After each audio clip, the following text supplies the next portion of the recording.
Hey guys, Pedro here to tell you about the latest from Necrotted. We are the gods that tear ourselves apart. Out April 24th on Reaper Entertainment. This album has 10 tracks, 31 minutes in length, and this is the band's 6th full-length studio album. They are a German deathcore band. Now, when it comes to the design of the record, the album feels very linear at times because it's very compact. And it is compact because it has 31 minutes in length, 10 songs. Naturally, the tracks are going to feel a lot closer together. And it's an album because of the heaviness that it has in the old school approach as far as deathcore is concerned, allows for the brutality of the record to come to the surface, hiding or minimizing the individual attributes that each and every single song puts forward. So the overall linearity of this album doesn't mean that the record sounds exactly the same across each and every single song, but it does offer a very similar experience. That experience starts to change as you get into the bottom half of the record. The bottom half of the record is a lot more dynamic, both vocally and musically, and that's where they took a few more chances, a few more gambles, but by then you're completely immersed into the experience of the album, and you're better suited to deal with those differences in terms of choices of vocal deliveries, or even choices of melodies or song compositions.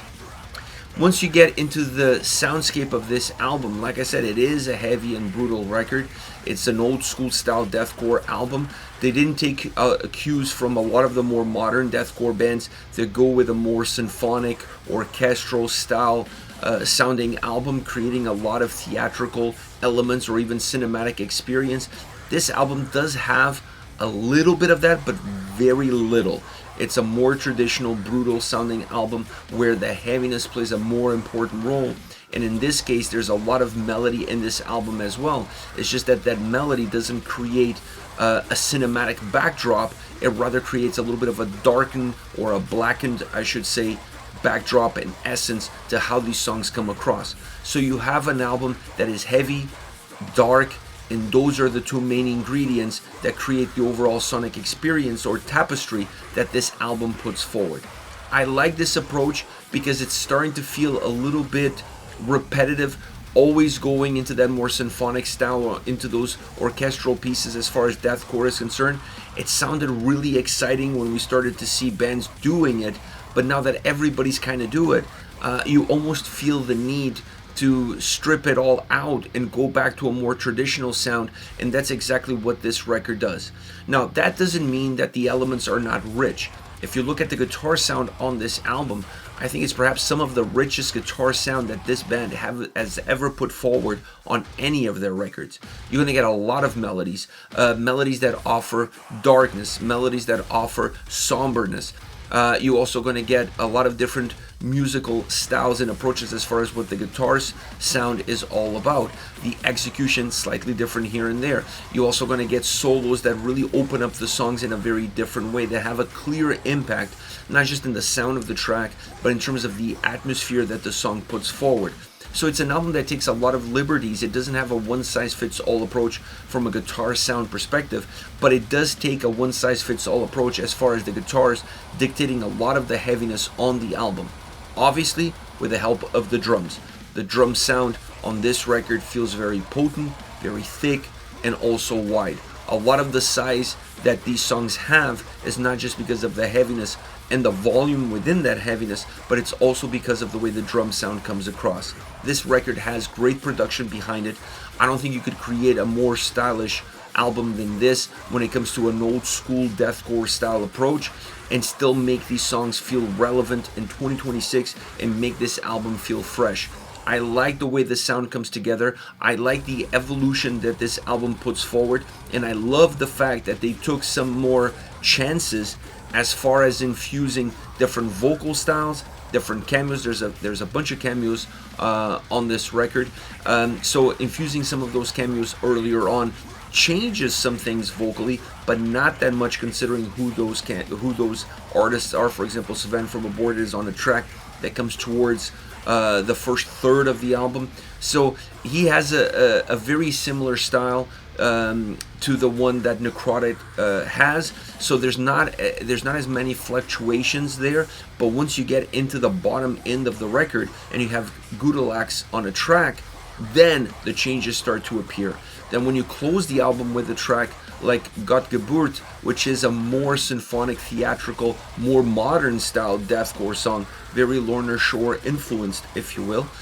Then you start to see other changes happening musically as well. So I like the fact that the more out of the box and the more unique songs, and I mean unique, not overall unique in terms of the genre, but unique in the context of this album, come in the bottom third, allowing you to have a very fluid, linear experience, but then find some speed bumps towards the end, making that experience a lot more exciting as the record comes to an end. You don't feel that the album repeats itself in the first third and then in the bottom third, giving something to think about as you close off the record, allows the listener to go back to the beginning of the album and enjoy the ride once again. So great sound matching a great design that really enhances all of the great qualities that this album puts forward.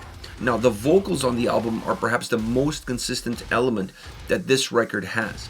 You don't see a lot of changes outside of the guest appearances. This album stays pretty much on point and on a linear path from beginning to end.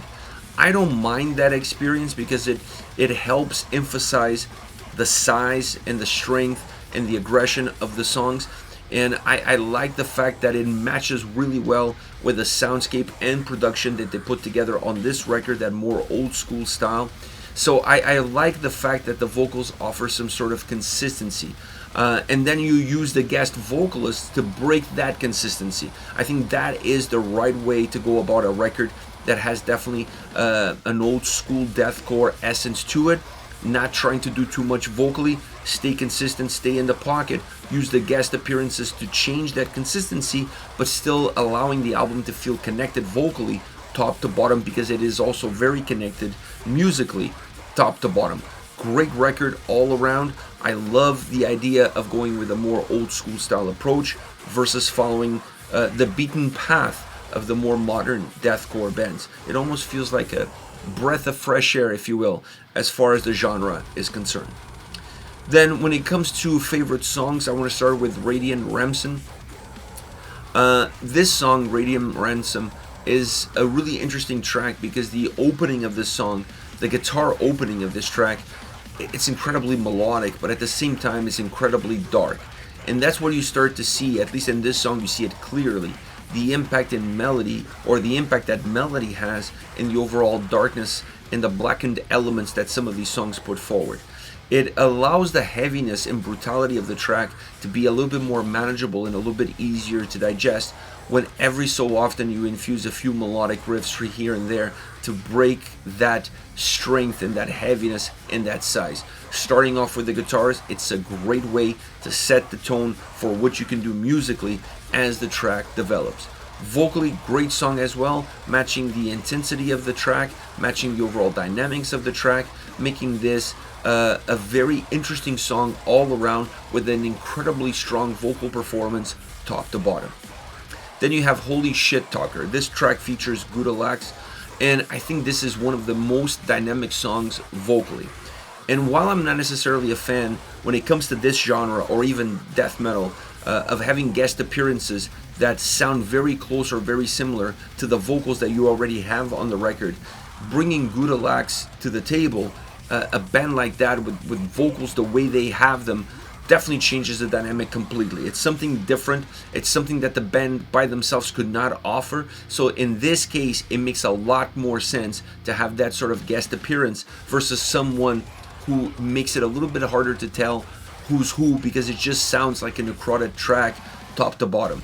So this is definitely one of the most, if not the most dynamic song vocally on this record. It goes into so many different directions with so many different sounds, so many different textures. It's just an incredible song from that perspective. Sonically, very brutal and very demanding, but you could not have a song that is this dynamic, that is this brutal vocally, and not find a way to match the sound to it. So not as driven of a song, a little bit more compact. The heaviness allows the track to move slower, but that also emphasizes the overall heaviness that the track has on both spectrums of sound and vocals. Last but definitely not least, Gottgeburt. This is one of those tracks, I mentioned it already, has a little bit more of an orchestral backdrop or a symphonic backdrop because of the overall melody that it has, bringing this song not completely into the fold of the more modern deathcore sound, but very close to it. And it's one of those tracks that reminds you slightly of Lorna Shore, specifically with Lorna Shore's new record. It has those more modern elements. It creates a little bit more of a cinematic backdrop or a theatrical backdrop because of how heavily melodically infused the song is. Great vocals. The vocals have a little bit more emotion to them, but you can do that when you have a more melodic backdrop sonically anyways. So it's a very unique track, once again unique in the context of this album, and I don't think you could place this song anywhere else on the record but at Closure. This track has all of the elements of something different, something unique, almost a bonus track, if you will, closing off the album, making this record feel a little bit more engaging, a little bit more interesting as it finishes off. And I think that's a great way to slingshot the listener, once again, back to the top and back to listening to the album all over again. Definitely a standout track, in my opinion, because it doesn't go as far as what a lot of bands now go, but it still has a lot of modern elements as far as the genre is concerned. This is it, Necrotted with We Are the Gods That Tear Ourselves Apart, out April 24th on Reaper Entertainment. Let me know your thoughts, hit me up in the comment section. I'll see you all at the next one. Take care, guys.